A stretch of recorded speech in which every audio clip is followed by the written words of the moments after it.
Bonjour à tous et bienvenue sur ma chaîne État des jeux. Alors aujourd'hui on se retrouve pour une petite explication de deux parties de sbires que j'ai eu jeudi dernier. Mon premier Kickstarter que je reçois, mais mon deuxième en fait, mais mon premier que je reçois.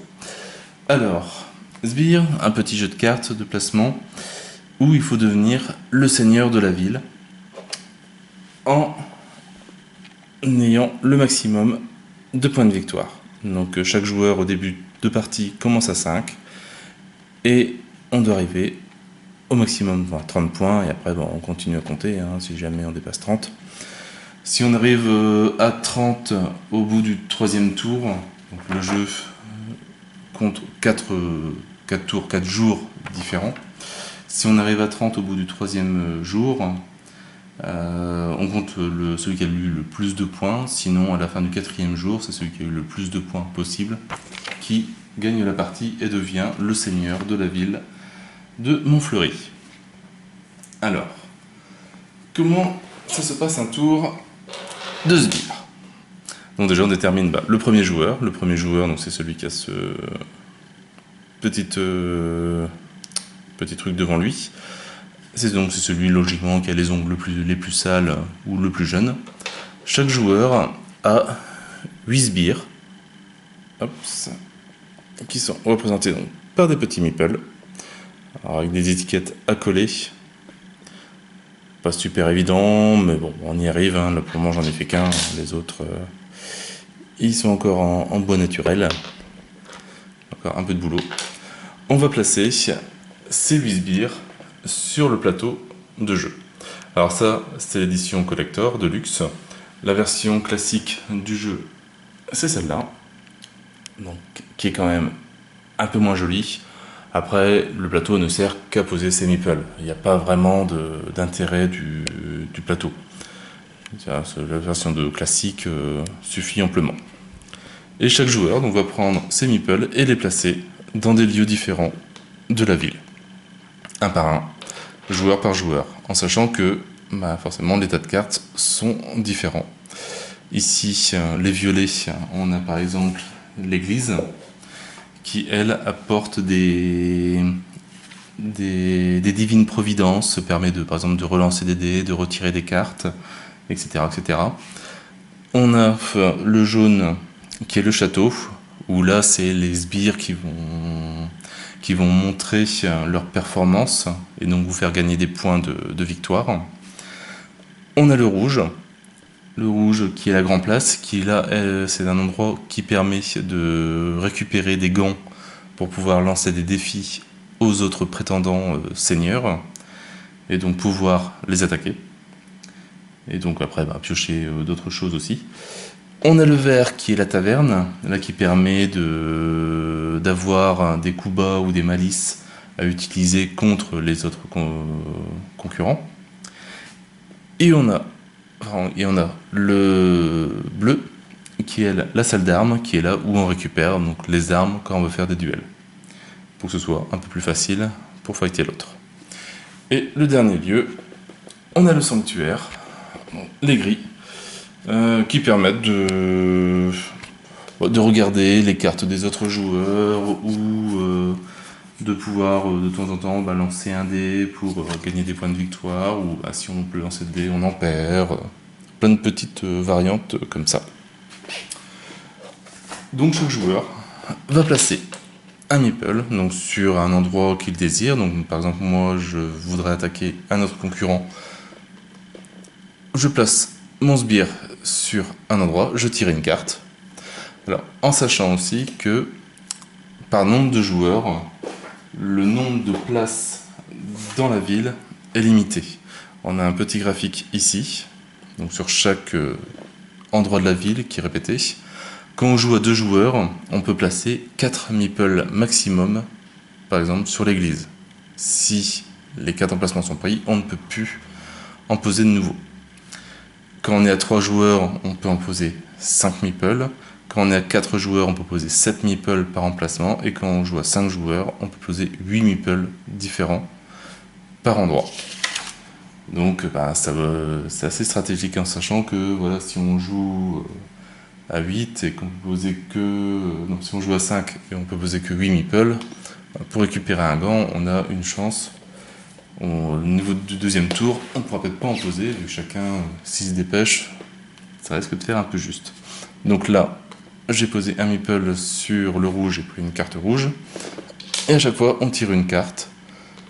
Le vert, hop, vert, le gris, il va prendre, lui, une carte rouge aussi. Le jaune, hop, on prend une carte. Hop, si. Voilà, bon, je vais continuer. Et je vous reprends juste après, une fois que j'ai passé les 8 meeples, ça sera plus rapide. A tout à l'heure. Donc voilà, tous les meeples sont posés sur le terrain. Chaque joueur, donc, au fur et à mesure, a regardé ses cartes une fois qu'il est tiré. Donc par exemple, le joueur 1, il a eu un gant, une courtisane. On a une cotte de maille où on peut attaquer. En attaque réussie 5 ou plus et défense 4 ou plus. Un devin qui permet de regarder toutes les cartes de la main adverse. Des enfants de cœur. Vous pouvez défausser cette carte puis ajouter un point de victoire à chacune de vos cartes de démonstration. Un autre gant. Des fossoyeurs qui permet de récupérer des cartes de la défausse. Et un concierge qui permet de gagner des places supplémentaires dans un lieu déjà plein. Donc on va voir les cartes au fur et à mesure après. D'abord, il y a un petit truc à faire. Donc chacun a son tas de 8 cartes. Et après, par, on va dire, suprématie d'une couleur de meeple sur un lieu, le joueur qui est en suprématie va récupérer une carte en plus. Donc par exemple, sur ce lieu-là, il y a un jaune et 2 verts. Donc le vert a une carte en plus dans sa main jaune. Hop, et comme ça après, ça on le retire. On sait qu'on l'a fait. Ici, on a un vert et un jaune. Il n'y a aucune suprématie, donc on ne tire pas de carte supplémentaire. Ici, on a 3 jaunes, un gris, un vert. Donc c'est les jaunes qui ont une carte rouge supplémentaire dans sa main. Donc les placements ici, c'est un vert. Donc les placements, il faut bien calculer, il faut bien compter pour pouvoir récupérer un maximum de cartes supplémentaires. Donc là, c'est le gris. Et le dernier lieu, on a 2 jaunes et 2 gris, il n'y a pas de suprématie. On retire tout. Donc personne ne tire de carte en plus. Et après, voilà. Donc le premier joueur va pouvoir jouer des cartes dans sa main, en sachant qu'il y a plusieurs types de cartes. Enfin plusieurs, on va dire qu'il y en a 2 ou 3. On a les cartes avec le symbole éclair qui est à jouer instantanément. Ou on a des cartes qu'on peut mettre dans la réserve. Donc là, ça veut dire que c'est une carte réserve et on peut en avoir 2 identiques maximum. Je pense qu'il doit y avoir d'autres cartes. Voilà, ici, on peut en avoir qu'une. Ou ici, on peut en avoir et il faut l'incliner. Donc la mettre comme ça, dans ce sens-là, pour l'activer. Et donc on décide ce qu'on veut faire. Donc la défausse, ça sert à rien. Est-ce que je veux provoquer un duel tout de suite? Mais je vois que j'ai pas beaucoup d'armes. Alors... des démonstrations, j'en ai pas. Donc les minots, voilà, on va faire le devin, qui est une action instantanée. Donc choisissez un adversaire, puis regardez toutes les cartes de sa main. Alors cette carte-là, on la remet dans la défausse, et on va prendre le joueur. Alors on va regarder ces cartes. Donc action instantanée qui permet de choisir un adversaire, il perd un point de victoire, et moi j'en gagne un. Il a une armure. Alors il a des cartes atouts. Les cartes atouts se placent à côté des blasons, et c'est des pouvoirs particuliers. Ça, on peut en avoir qu'une. Ah oui, dans ce que j'ai dit, dans la réserve, on peut avoir que 8 cartes maximum. Donc à faire attention, c'est pas 8 cartes différentes, c'est vraiment 8 cartes. Il y a comme... je sais pas s'il en a lui. Hop, lui on peut en avoir qu'une. Ici on peut en avoir deux. Si on en a deux, donc ça compte comme 3 cartes qui sont déjà posées. Donc c'est vraiment pas 8 cartes différentes, c'est le total des cartes qui ne doit pas dépasser 8. Et ça, donc ça en compte pas dans les 8 cartes, ça se pose aussi dans la réserve, mais c'est à côté. Par exemple, à la fin du tour, vous pouvez incliner cette carte, puis ajouter 2 points de victoire à une de vos cartes démonstration. Alors, les cartes démonstration, je ne sais pas si lui en a non plus, voilà. Il en a une carte démonstration. C'est ce qu'on trouve dans le château. C'est toutes les représentations que les sbires peuvent faire. On peut en avoir qu'une de ce type-là, démonstration ménestrelle. Et si on en a une, on récupère à la fin du jour, on récupère 1 point de victoire. Si on en a 2 différentes, on récupère 3 points de victoire. Et si on en a 3 différentes, on récupère 5 points de victoire par jour. Voilà, donc on va dire que lui, il y a quand même pas mal de démonstrations. Donc celle-là, par exemple, il ne pourra pas la jouer. Si jamais il pose celle-là, celle-là, elle est bloquée. Donc mon joueur, on peut jouer qu'une carte par tour. Donc mon joueur 1 a terminé, donc maintenant c'est au joueur 2. Donc lui, il va déjà poser sa démonstration, et il la pose devant lui. On va essayer de reculer tout ça. Voilà. Voilà. Hop.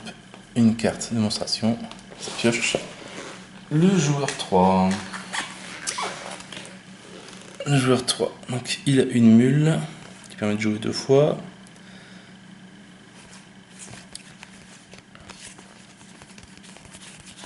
Donc lui, par exemple, il a des armes, c'est bien, mais il a mal calculé, c'est qu'il n'a pas de gants. Donc il ne peut pas attaquer. Alors, qu'est-ce qu'il va nous faire?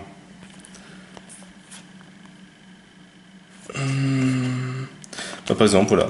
Hop, action instantanée. Ragot et forfanterie. Choisissez un adversaire, il perd 1 point de victoire, puis vous gagnez 1 point de victoire. Donc on va dire que le joueur jaune, hop, il perd 1 point de victoire, donc il revient à 4. Et le joueur gris, il gagne 1 point et il arrive à 6. Et après on recommence, donc le joueur 1 va rejouer une carte, donc lui il en a marre du joueur gris. Il va lancer une action instantanée qui est le gant, qui permet de provoquer un duel. Quand il provoque un duel, il choisit une deuxième carte de sa main, donc s'il a une arme, il l'utilise. S'il n'a pas d'arme, donc en fait, tous les combats c'est pareil, on lance 3 dés. S'il n'a pas d'arme, il faut faire 6. Sinon, s'il a une arme, donc par exemple, on va utiliser la cote de maille, que j'utilise en attaque, réussit si 5 ou plus. Donc il utilise sa cote de maille. On lance, je vais y arriver sans m'en tomber. On lance les 3 dés. Ah, donc on a fait 1, ça c'est un échec. Un 4, ça c'est un échec. Et on a fait un 5, on a une réussite. Le joueur gris, il va prendre, qu'est-ce qu'il a comme armure? Alors il a une rondache qui permet en défense réussi si 3 et plus. On a un homme, défense si 5 et plus. Et c'est tout. Donc il va assurer le coup, il va prendre sa rondache. Il va prendre le dé de réussite. Et il faut qu'il fasse 3 ou plus pour contrer l'attaque. Là, il a fait le symbole sbire, qui est le symbole que nous avons 6. Donc il a réussi à se défendre. Et dans ce cas-là, hop, en cas de victoire du défenseur, le défenseur gagne 2 points. Donc, hop, il passe à 8.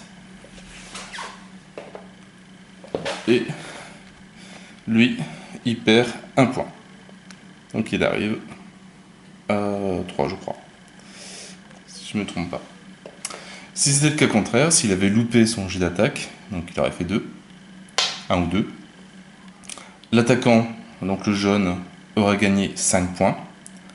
Donc serait revenu, donc il y avait 4 ou 5, 9 points.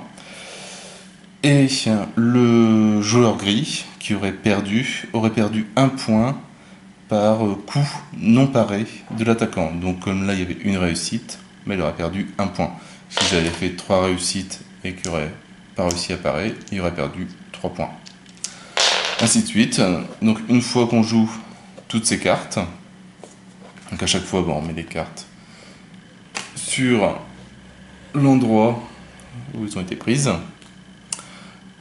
et on joue toutes ces cartes au fur et à mesure jusqu'à ce qu'on ne puisse plus jouer, qu'il y ait des cartes qui ne nous intéressent pas, qu'on veut les défausser. Hop, une fois que l'on a fait ça, on garde toutes les cartes qui sont en réserve. Donc à la fin du jour, celle-là nous ramène un point de victoire par tour, un point de victoire en plus. Donc on passe à 6 à la fin du jour. On passe au jour 2. Toutes les cartes non utilisées sont remises. Bon là je fais vite. Sont remis dans leur tas. Et on recommence. Le premier joueur passe au joueur suivant.